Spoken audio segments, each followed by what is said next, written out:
kabutcher. Pakita ko naman sa inyo kung paano kami mag-trim dito ng beef top side. Nakita nyo yung kapal ng taba. Kaya i-trim ko yan para maging siya, tanggal lahat ng taba.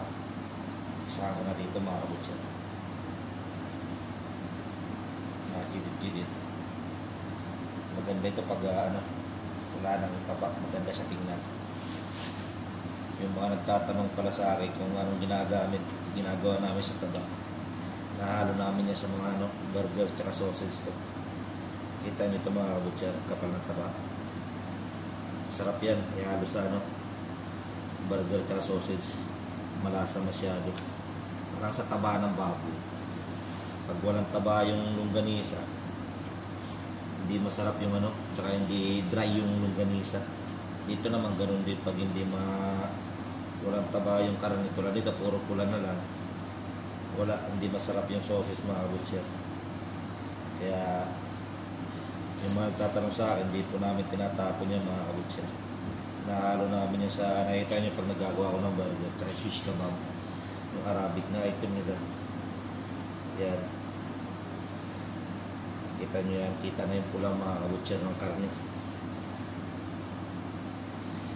Tapos pag makita na yung mga ganito, mayroon to dito mga kabutcher, ito pinaka joint nya dito. Ito yung babakbakin natin para buong buo talaga yung karne, kasi bali dalawang ito sila Ito yung tinatawag na cup nya ito dito, pakita ko sa inyo, para wala na talaga siyang buo na, solid na ba yung karne nya. Ito solid na to, pag mabakbak to na ito na parts dito,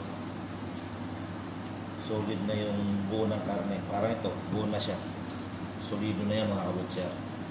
Kaya tingnan nyo, may taba pa rin dito. Tinanggal ko na kanina yung taba ng ibabaw pero may taba pa rin siya. Kaya ito titrim natin ulit para maganda yung maganda yung karne niya. Pulang-pula na talaga.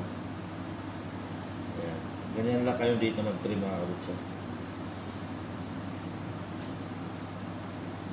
Pag once na matrim na yan, marami ng purpose to mga kabutcher, itong beef top side na to.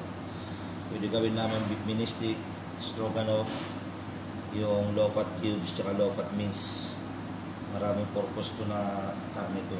Mga fast moving yun mga kabutcher. Mawibili sa aming chef yan. Kasi halos yung mga customer dito ayaw nila na may taba-taba Kaya yan, kita nyo, hindi na lang talaga yung taba niya mga kabutcher. Bali, ito yung karne niya, kita nyo may linya yan yung thread niya pag ganun. Kaya laging cross pag hiniwa mo yan mga kabutcher. Cross ang pahiwa niya para yung karne niya hindi sumasabay sa hiwa ng yan, kita nyo yan, bali yan ang kabuuan niya mga kabutcher. Kaya tingnan mo, solid na yung karne niya mga kabutcher, taas baba. Kaya pwede na gawin niyang beef mini stick yung manipis na hiwa. So, tingnan nyo, solido na yung karne niya. Marami na purpose, low fat cubes to, low fat mince, tsaka yung mini stick tsaka stroganoff, yung parang tawag niya sa atin yan, parang strip yung style. Kaya hanggang dito na mga kabutcher, sana may matutunan kayo. God bless. Okay.